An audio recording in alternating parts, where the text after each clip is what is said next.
स्वभाव व्यंजन पर्याय क्या है? स्वभाव व्यंजन पर्याय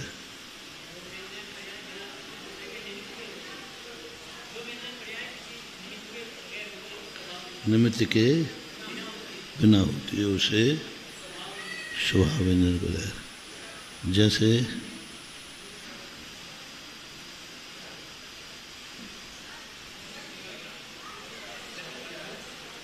सिद्ध पर्याय, तो विभाव व्यंजन पर्याय जैसे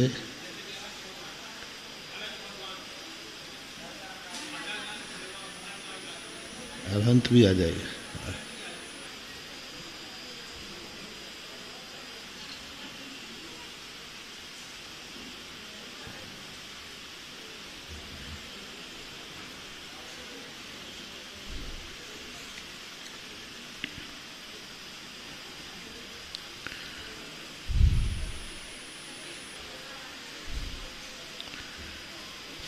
अर्थ पर्याय के कितने भेद हैं? स्वभाव अर्थ पर्याय और विभाव अर्थ पर्याय। बिना दूसरे के निमित्त से जो अर्थ पर्याय होती है वह स्वभाव अर्थ पर्याय कहलाती है। जैसे जीव का केवल ज्ञान, ठीक है, गुण स्वभाव गुण अर्थ पर्याय माने। विभाव अर्थ पर्याय किसे कहते हैं? पर निमित्त से जो अर्थ पर्याय होती है उसे विभाव अर्थ पर्याय कहते हैं। जैसे जीव के राग द्वेष आदि।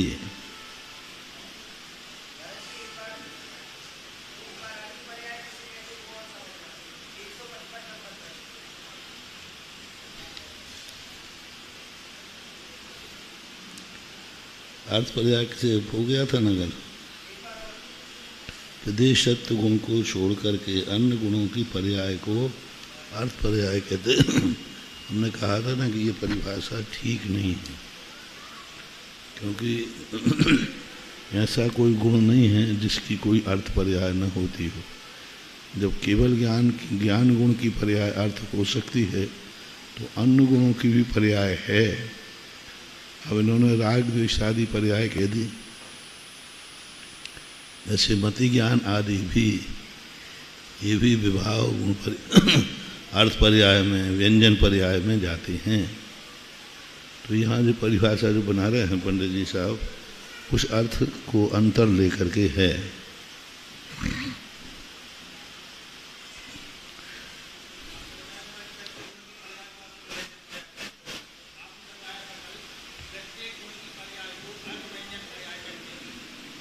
नहीं, अगुण लघु गुण के विकार को अर्थ पर्याय कहते हैं। ये परिभाषा है शास्त्रों में। सही परिभाषा क्या होगी? अगुण लघु गुण के विकार को अर्थ पर्याय कहते हैं। अगुण लघु गुण का अर्थ होता है प्रति समय जो अविभागी प्रतिच्छेदों के माध्यम से बनती है, वह अर्थ पर्याय कहलाती है।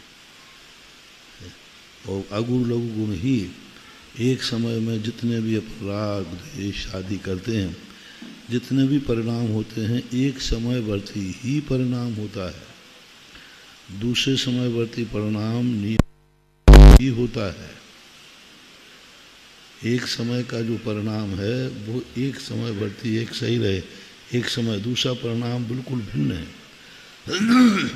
उसी जैसा हो सकता है लेकिन वही नहीं हो सकता, क्योंकि उत्पाद व्यय ध्रुव जो है वो एक समयवर्ती है। व्यंजन पर्याय वस्तुतः कोई है ही नहीं। वो तो अपन कहते हैं कि भाई मति ज्ञान एक अंतर मुहूर्त तक हुआ, इसलिए मति गुण व्यंजन पर्याय कह दिया, लेकिन उसमें भी प्रति समय परिणाम भिन्न भिन्न है कि नहीं। और सबसे बड़ा प्रमाण पत्र है कि प्रति समय कर्म बंध एक सा है कि भिन्न भिन्न है? प्रति समय मतलब शुभ उपयोग है तो शुभ उपयोग तो अंतर्मुहूर्त का हुआ, लेकिन शुभ उपयोग में प्रति समय भिन्न भिन्न परिणाम हो रहे कि नहीं? एक समय अशुभ में भी यही क्रोध कर रहा है। अब क्रोध पर्याय नियम से एक अंतर मुहूर्तवर्ती ही होती है, लेकिन वस्तुतः पूछा जाए तो एक अंतर मुहूर्त के क्रोध में असंख्यात समय है, तो कर्मों का बंध असंख्यात प्रकार का होगा कि नहीं? असंख्यात प्रकार का होगा। हाँ, एक सा बंध हो सकता है, लेकिन एक बंध नहीं हो सकता। एक समय में बांधा हुआ स्थिति अनुभाग बंध भिन्न है, दूसरे समय का बांधा हुआ स्थिति अनुभाग बंध भिन्न है। वो परमाणु दूसरे हैं, वर्णा दूसरे। एक समय में बांध लिया, अब दूसरे समय में भली वो उतना ही बांधे, लेकिन मटेरियल तो नया ही होगा, पुराना मटेरियल तो नहीं होगा, नया मटेरियल होगा वो, ऐसा मानना चाहिए।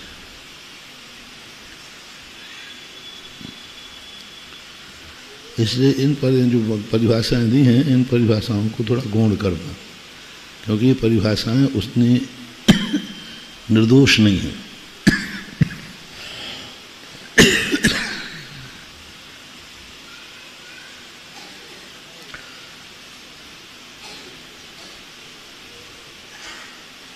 विभाव के जो परनिमिष से राग द्वेष आदि, ठीक है, राग द्वेष आदि सीधी बात है। अर्थ पर्याय जो होती है वह सूक्ष्म होती है, एक समयवर्ती होती है, सूक्ष्म होती है, और व्यंजन पर्याय स्थूल होती है और अनेक समयवर्ती होती है। व्यंजन पर्याय कभी एक समयवर्ती नहीं होगी। जैसे हमने कहा ना, क्रोध ये व्यंजन पर्याय है, लेकिन वो क्रोध जो है प्रति समय एक एक बढ़ के है, कम बढ़ है, तो वो अर्थ पर्याय है। अब जो परनिमित्त से हो रही है वो विभाव है, जो स्वयं निमित्त से हो रही है वो स्वभाव है, ऐसा मानना। अपनी वस्तु भी संसार अवस्था में भी प्रति समय हर वस्तु में परिणमन हो रहा है कि नहीं? अपने शरीर में भी, अपने में भी हो रहा है। अपन एक एक समय करके बढ़ रहे हैं कि एक साथ सालों बढ़ रहे हैं? एक एक समय से ही बढ़ रहे हैं, एक एक समय ही हमारे लिए। हाँ,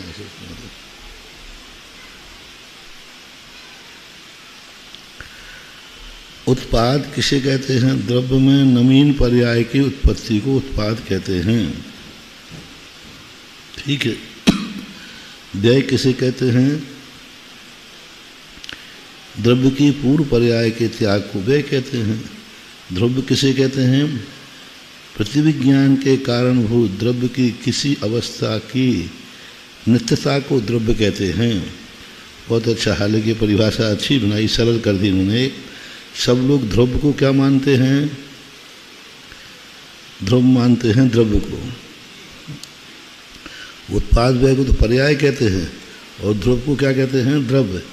द्रव्य भी पर्याय ही है, लेकिन ऐसी पर्याय जो प्रतिविज्ञान, यह वही है, अब यह वही है, तो ये ज्ञान की अपेक्षा यह वही है कि वस्तुतः वो द्रव्य भी वह वही है। उसमें तो प्रतिसमय परिणमन हो रहा है, लेकिन हमारी पकड़ के कारण से वह परिणमन स्थूल होने से हमें वही दिख रहा है। जैसे अपन हर चीज में देख रहे हैं, कल की चीज है, माइक वही है जो कल था, लेकिन इसमें कहीं ना कहीं सूक्ष्म परिणमन जो हमारे ज्ञान का विषय नहीं है, लेकिन यह वही है। ध्रुवपना है, ध्रुव भी पर्याय है, ध्रुव भी पर्याय है, स्थूल पर्याय। जैसे अपनी उंगली है, ये सीधी थी, टेढ़ी हुई, तो सीधे पने का व्यय हुआ, टेढ़े पने का उत्पाद हुआ। उंगली ज्यों के त्यों है कि नहीं? सोना है, कंगन था, मुकुट बन गया, तो कंगन नष्ट हो गया, लेकिन जिसका बना वो सोना भी पर्याय है कि द्रव्य है? पर्याय है, लेकिन स्थूलवर्ती है। ऐसा ही सब में लगाना। ज्ञान गुण है, तो ज्ञान गुण के अंदर जो मति ज्ञान आदि हैं, और मति ज्ञान जो है ध्रुव है, लेकिन मति ज्ञान के अंदर जो प्रति समय परिणमन चल रहा है वो उत्पाद और व्यय है, प्रति क्षण। इसलिए ध्रुव को भी पर्याय मानना, कई लोग ध्रुव को ध्रुव मानते हैं, सो बात नहीं है। लेकिन महर्षि जी ये इसकी पर्याय समझ में नहीं आती है। ध्रुव की जो ध्रुव पे जो पर्याय कहते हैं ना, तो वो समझ में नहीं आती कि किस रूप में पर्याय होती है। हाँ, वो इसलिए नहीं समझ में आती है क्योंकि वो मिटती हुई नहीं दिखती है। दो उत्पन्न और मिटती हुई वस्तु को जोड़ते हैं, इसलिए वो मिटती हुई नहीं दिखती है, क्योंकि वो दोनों को जोड़ रही है। जैसे जीवत्व है, ये ध्रुव पर्याय है।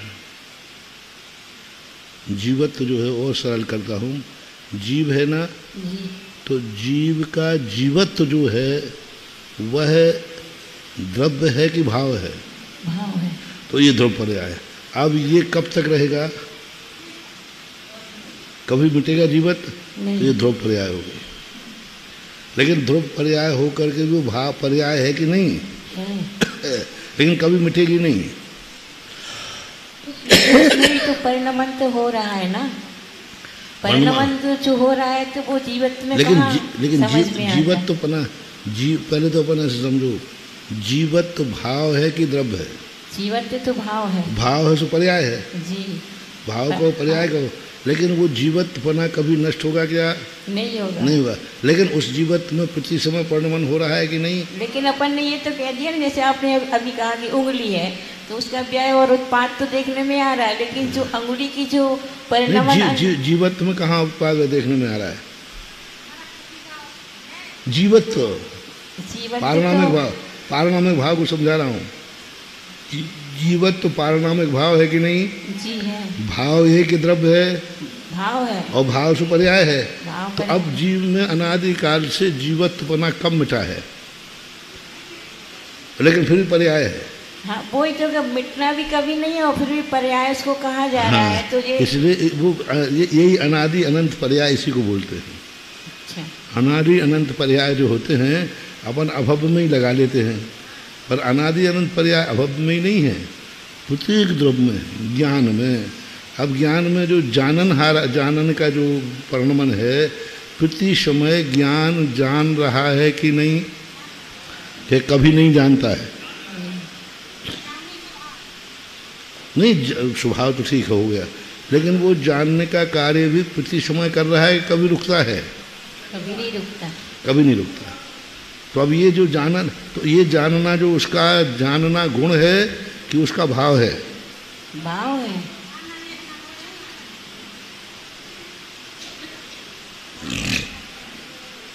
जानना उसका भाव है ना, और भाव ही पर्याय है, लेकिन पर्याय ध्रुव। ध्रुव पर्याय के बिना यदि ध्रुव नहीं मानेंगे तो द्रव्य क्षणिक हो जाएगा, बौद्ध आ जाएगा। नहीं, हम इसको पर्याय तो कह रहे हैं, हम इसको वो नहीं कह रहे हैं, लेकिन हमारा कहना ये है कि ये पर्याय रूप में जो परिणमन होता है वो देखने में समझने में नहीं आता है। नहीं आएगी, नहीं तो ध्रुवपना कैसे घटेगा? यदि तुम उसको मिटा दोगे, मिटती हुई दिखेगी तो ध्रुव पर्याय मिट गई, फिर ध्रुव शब्द क्यों देते? यदि उसमें मिटना होता तो ध्रुव शब्द का प्रयोग नहीं करते। बहुत ध्रुव शब्द में बहुत अच्छे अच्छे लोगों को लगता है कि जब मिठी नहीं रही तो पर्याय कैसी? तो हम कहते हैं कि उत्पन्न हुई है कि नहीं? उत्पन्न तो है। उत्पन्न है। अब अनादि अनंत उत्पन्न है। बस ध्रुव जो है हमेशा अनादि अनंत रूप होता है, लेकिन है पर्याय।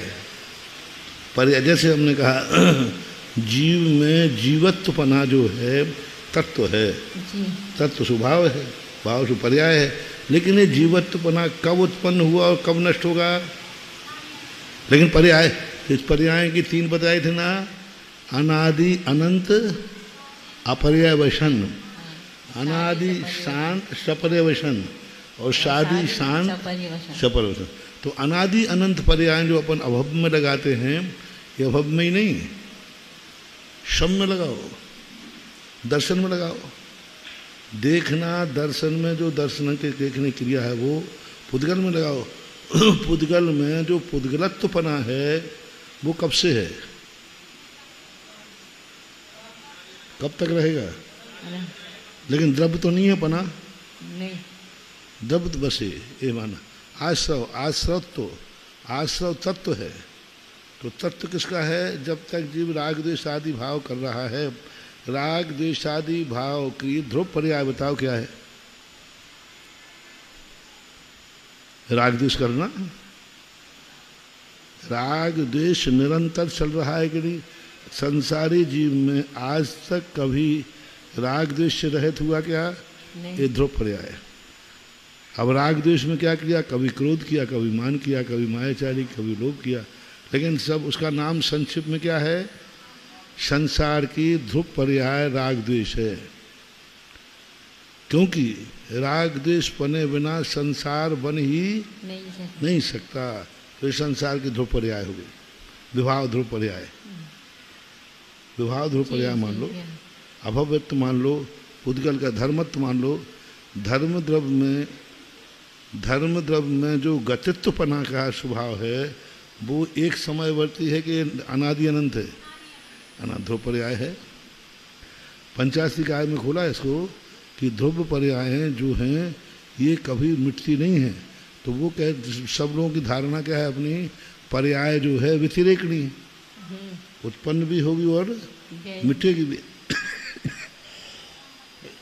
लेकिन ये धारणा भी गलत है। पर्याय उत्पन्न ही होती है, मिटती ही है, ऐसी बात नहीं। अनादि अनंत पर्याय भी है। वस्तुत्व, द्रव्यत्व, अस्तित्व, ये क्या है? सामान्य गुण है। गुण है। इनकी पर्याय क्या है? गुण है तो पर्याय होगी कि नहीं? तो अस्तित्व है तो उसका नाश नहीं होना। अस्थिपना बनाए रखना। हाँ, तो उसका नाश तो नहीं। ये कब उत्पन्न हुआ? वो तो पहले से है। और कब मिटेगा? कभी नहीं। तो अस्थि की पर्याय क्या है? शादी शांत हो ही नहीं सकती, अनादि अनंत है। जितने सामान्य गुण जितने भी हैं, जितनी शाश्वत वस्तुएं हैं, उतनी उनकी पर्यायें भी शाश्वत हैं। पर्याय भी। वस्तुत्वपना, वस्तु में वस्तुत्वपना कब से है? यह अपने स्वभाव को कभी अन्य रूप नहीं करेगा, अपनी अर्थ क्रिया को कभी बदलेगा नहीं। वस्तुत्व गुण किसे कहते हैं? अर्थ क्रिया में कभी भी परिणमन नहीं होने दे। ये कब से? हमेशा। कब तक? बस ये वस्तुत्व गुण है।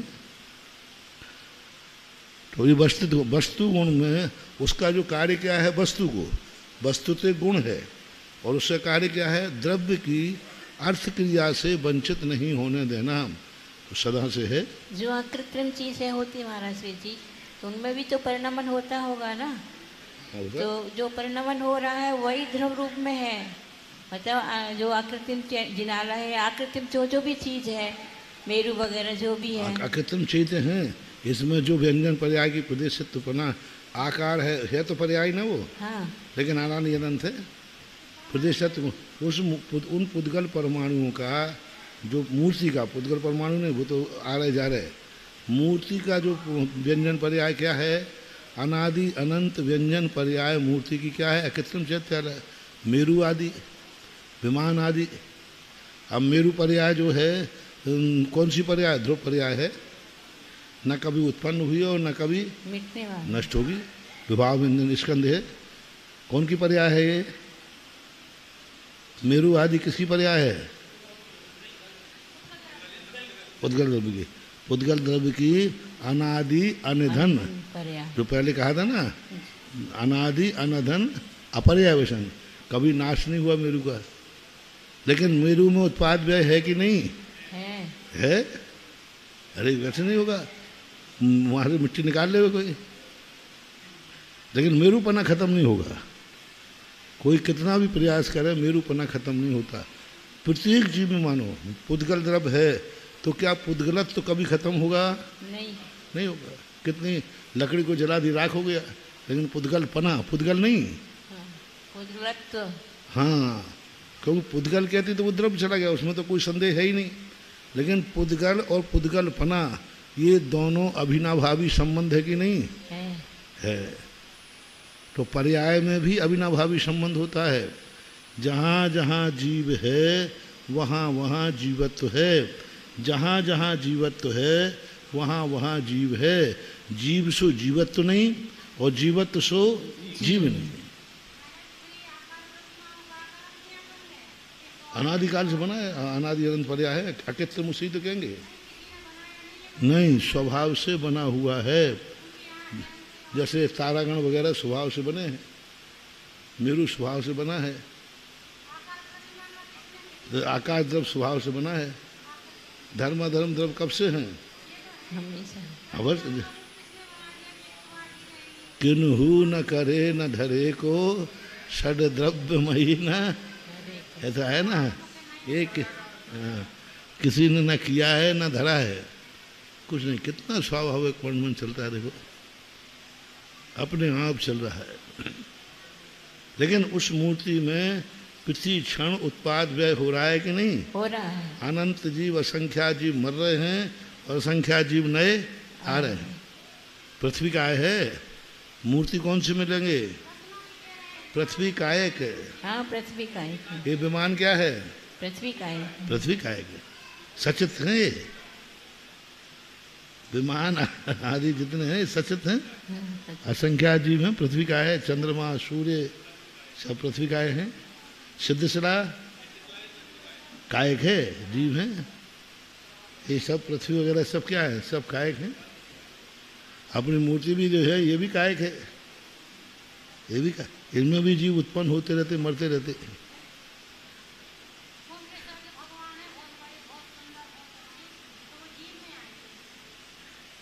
पृथ्वी का जीव वो नहीं आएंगे जीव। पृथ्वी का जीव, पृथ्वी का जीव मानने में क्या बाधा है? मानो ये मूर्ति है, अंगुल के संख्या में भाग इसकी अवगाहना है। ऊपर आपने छील दिया, घिस दिया, ऊपर के जीव मर गए, लेकिन अंदर के जीव हैं। हाँ, अग्नि आदि में गर्म हो जाए, अंदर तक हीट पहुंच जाए तो मरण को प्राप्त हो जाएंगे। फिर प्राप्त नहीं जन्मे। जैसे ईंट है, ईंट क्या है? पृथ्वी काय, उसमें जीव नहीं है, लेकिन कालांतर में उसमें भी जीव की उत्पत्ति हो सकती है कि नहीं? मिट्टी बन जाएगी, कुछ दिन बाद पत्थर ही मिट्टी बन जाता है। ये ऐसा है।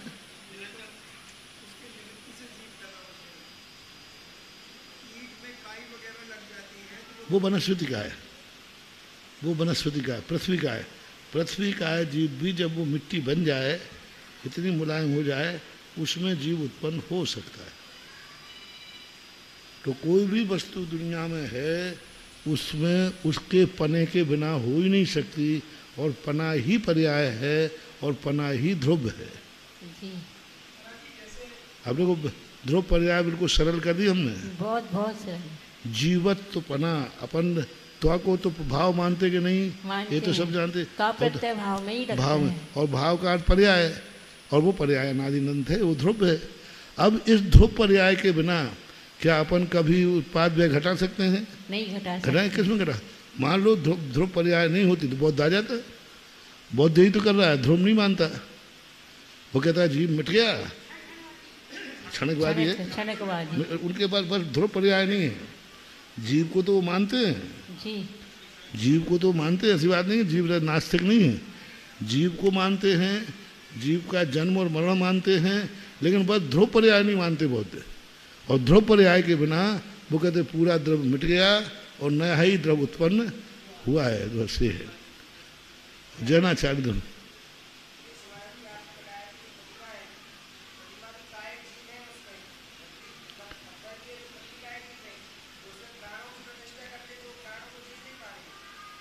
वो प्राण अपन ने आरोपित किए हैं भगवान के।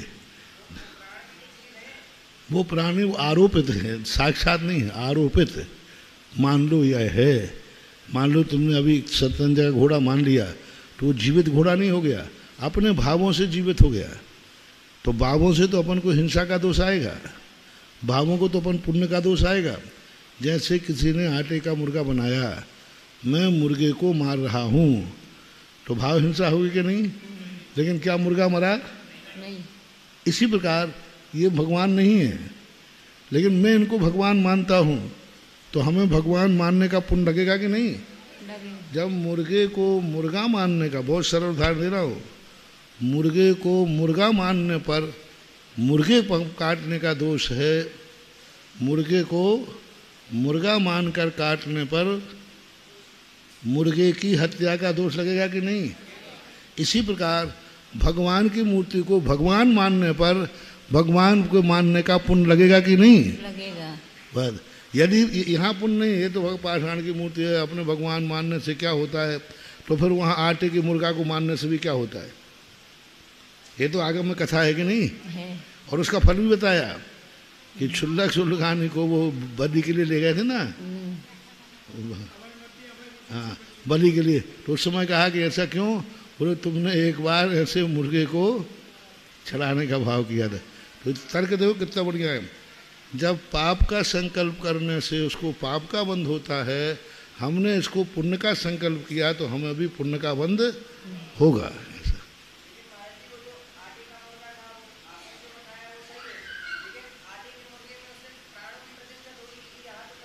उसने किया था संकल्प किया था, उसने किया था।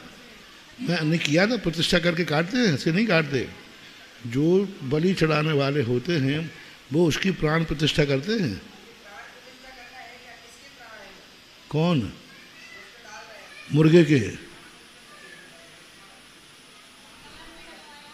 के भगवान के भी अपन मूर्ति प्राण डाले तो किसके प्राण डालते हैं? आदिनाथ के हैं कि महावीर स्वामी के हैं? प्राण डाले हैं ना आदिनाथ के डाले ना। प्राण क्या है? प्राण एक संकल्प है। उनके प्राणों को हम संकल्प पूर्वक इसमें स्थापित करते हैं, क्योंकि जो कुछ भी होना है हमारे परिणामों से होना है और हमने उसको प्राण प्रतिष्ठा की है। प्रतिष्ठा ने प्राणों को स्थापित किया है। प्राण है नहीं, प्रतिष्ठा। प्राण में और प्रतिष्ठा में हम अभी अपन जीव हैं, अभी अपने प्राण प्रतिष्ठा नहीं है। हाँ साक्षात प्राण, और उसमें दूसरे में डालेंगे तो प्रतिष्ठा। प्रतिष्ठा में अन्न में आकर अन्न को स्थापित करना।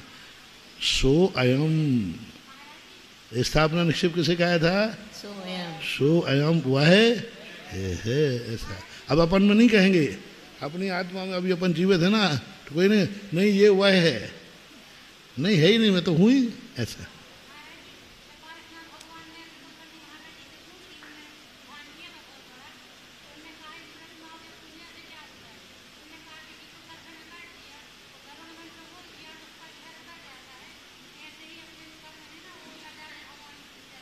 यही मतलब है। नहीं, बहुत सारे तर्क। अपना कोई जैन दर्शन में अपन तर्क से सिद्ध कर नहीं पाते, बाकी अपना शरण पूरा सैद्धांतिक है। दूसरा उदाहरण उनसे सरलता कहते हैं। कोई कमरा जी इसका विनय अपमान करने से क्या होता है, तो सबसे अच्छा उदाहरण है, मतलब तुम्हारे पिताजी का फोटो है, हैं? पिताजी तो नहीं है, नहीं। उसको नीचे फेंक के लात से कुचल दिया, आपको कैसा लगा? इसने मेरे पिताजी को पैरों से रौंदा। अरे पिताजी का वो तो फोटो है, छाया है, पिताजी तो ऊपर चले गए। तो फोटो अपन को प्रभावित कर रही है कि नहीं कर रही है? जैसे एक पिता का फोटो देखकर हमारे राग द्वेष आदि भाव जो भी होते हैं, ऐसे भगवान को मूर्ति को देख के होते हैं। ऐसा मन से चल।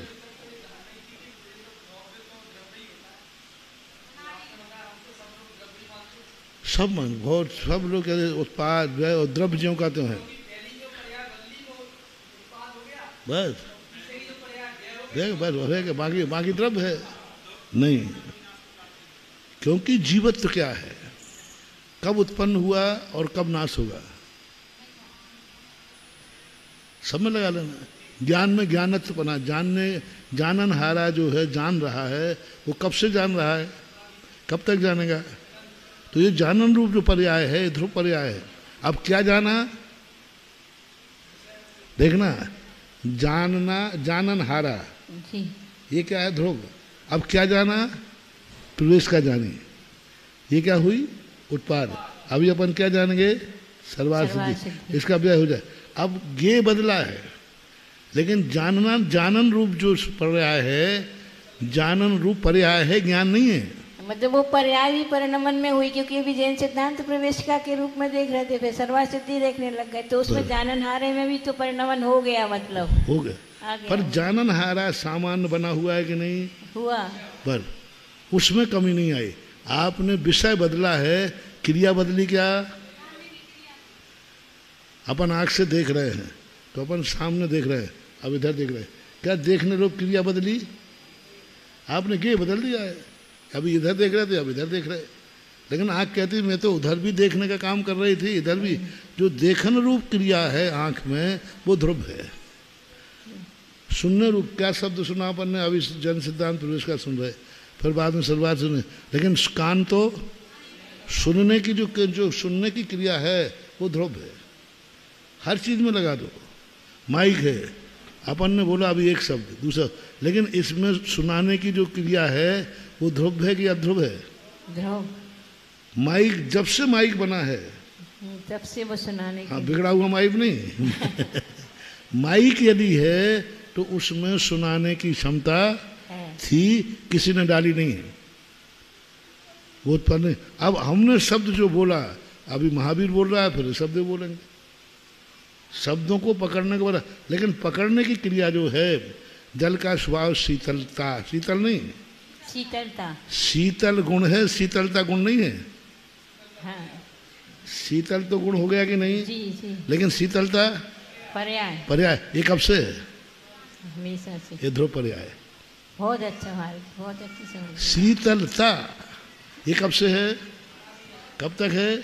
जब जब जल है, जब जब। अब इसमें शीतल में अधिक ठंडा है, कम ठंडा है, अब वो जो परिणमन होते रहते हैं वो, हाँ, वो उत्पाद में है। तो सब में लगाओ, अग्नि में लगा दो, जल में लगा दो पेड़ में लगा दो, वनस्पति में लगा दो, ऐसी एक भी जहाँ जहाँ उत्पाद व्यय है वहाँ वहाँ ध्रुव जरूर है, क्योंकि बिना ध्रुव के उत्पाद व्यय घटित होता ही नहीं है। और ध्रुव जहाँ है वहाँ द्रव्य जरूर है, क्योंकि द्रव्य के बिना ध्रुव नहीं, और ध्रुव के बिना उत्पाद व्यय नहीं। इसलिए दो परिभाषाएं बनाना पड़े, उत्पाद व्यय ध्रुव युक्तम सत। देखो ध्रुव से युक्त कहा, द्रव्य यदि ध्रुव द्रव्य होता तो युक्तम क्यों कहते? उत्पाद व्यय ध्रुव युक्तम। युक्त किसे कहते हैं? एक में के दो में? तीनों में। नहीं, युक्त, युक्त शब्द जी। युक्त शब्द कोई जोड़ रहे हैं तो युक्त है कि एक को युक्त कहते हैं? नहीं, युक्त, युक्त यानी जोड़ना, जोड़ने। तो जहाँ युक्त शब्द आया है इससे हमें क्या परिलक्षित हो रहा है कि तीनों ही कोई भिन्न है जी। यदि एक ही होता तो युक्त नहीं लगाते। तो ध्रुव उत्पाद द्वय ध्रुव, ध्रुव भी युक्त है, शत यानी शत से भिन्न है कोई ध्रुव, और शत द्रव्य का लक्षण है, यानी द्रव्य से भी ध्रुव द्रव्य नहीं है, क्योंकि युक्त जुड़ा है जी। तो युक्त शब्द ही बता रहा है कि ध्रुव द्रव्य से भिन्न है और द्रव्य ध्रुव से भिन्न है, दोनों भिन्न भिन्न हैं। भली दोनों का एक रूपपना है तो है, लेकिन स्वभाव स्वभाव भिन्न है, संज्ञा भिन्न है और लक्षण भिन्न है। ध्रुव का स्वभाव भिन्न है, द्रव्य का स्वभाव भिन्न है। द्रव्य की संज्ञा भिन्न है, ध्रुव की संज्ञा भिन्न है। ध्रुव का लक्षण भिन्न है और द्रव्य का लक्षण भिन्न है। द्रव्य का लक्षण पर्याय रूप है और द्रव्य का लक्षण द्रव्य रूप है, द्रव्य रूपना है ऐसा।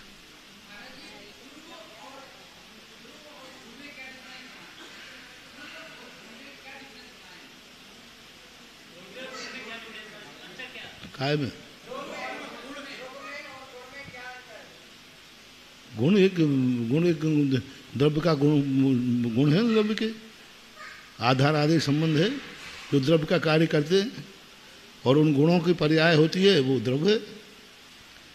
गुण जो है वह द्रव्य का सहभावी है, और गुणपना, ज्ञान ज्ञानपना, दर्शन दर्शनपना, ये सारे के सारे जो है, पना शब्द जो है यह पर्याय कहलाती है। उष्ण और उष्णत्व, अब देखना उष्ण क्या है और उष्णत्व तो पर्याय है। अब इन दोनों को अलग करो, लेकिन दोनों को एक करो, एक भी नहीं, कैसे एक हो जाएगा? एक भी नहीं हो सकता। उष्ण गुण है, पक्का है कि नहीं, और उष्णत्व तो पर्याय है, भाव है, भाव है ना, भाव, तो पर्याय है। अब दोनों को अलग हम कर नहीं सकते, और दोनों को हम एक कर दें तो हो ही नहीं सकते ऐसा संबंध से। इसलिए उत्पाद, हाँ हो गया, इसमें हो गया आपका।